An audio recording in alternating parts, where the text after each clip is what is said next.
बिस्मिल्लाहिर्रहमानिर्रहीम, अस्सलाम वालेकुम। आज हम बहुत ही मशहूर जो है किस्सा खानी खीर बनाने जा रहे हैं। यहाँ पर एक कढ़ाई ले ली है मैंने और उसमें एक कटोरी जो है वो मैंने चीनी की डाल दी है। अब हम इसको जो है वो मेल्ट होने देंगे जब तक ये लाइट गोल्डन नहीं हो जाती। ये देखिए जी, बहुत ही ज़बरदस्त किस्म का कैरामल बन के रेडी हो गया। अब हम इसमें 1 लीटर ऑयल पर दूध डालेंगे, लेकिन आपने फ्लेम बिल्कुल लो कर लेना है। बिस्मिल्लाहिर्रहमानिर्रहीम।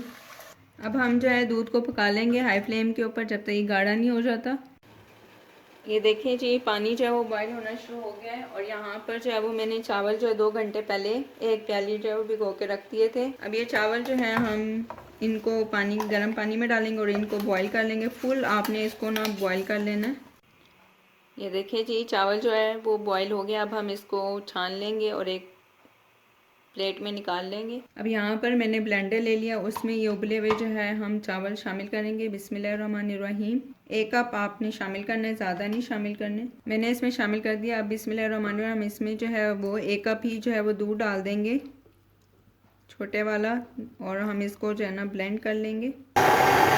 यहाँ पे दूध को जो है वो बॉईल आ रहा है, तो यहाँ पर अब हमने ये जो चावल का पेस्ट रेडी किया, बिस्मिल्लाहिर्रहमानिर्रहीम, इसको जो है हम शामिल करेंगे इसके अंदर और इसके बाद हम इसको जो है कुक कर लेंगे लो फ्लेम के ऊपर। अब इसी ब्लेंडर में जो है मैं 2 से 3 जो है वो लूँगी केक रस, ठीक है, जो आम मिलते हैं उनको हम शामिल करेंगे और उसके बाद जो है ना हम इसमें डालेंगे दूध, ठीक है, आधा कप जो है इसमें दूध डाल देंगे और इसको अच्छे से ना ब्लेंड कर लेंगे।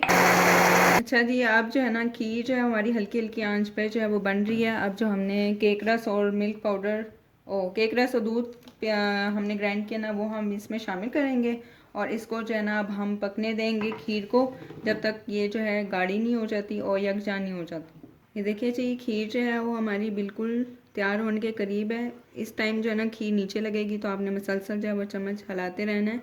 तो यहाँ पर 1 कप जो है वो मैं सूखा दूध शामिल करूँगी। इसका टेस्ट जो है ना बहुत ही ज़्यादा अच्छा आता है और थोड़े से जो है क्रश किए हुए बादाम इसमें हम डाल देंगे और बाकी हम गार्निशिंग के लिए रख देंगे।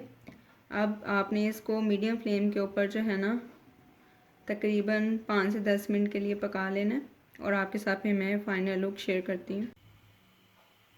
ये देखिए जी, कितनी ही ज़बरदस्त किस्म की हमारी खीर जो है वो बनकर रेडी होगी है। बहुत प्यारी खुशबू आ रही है।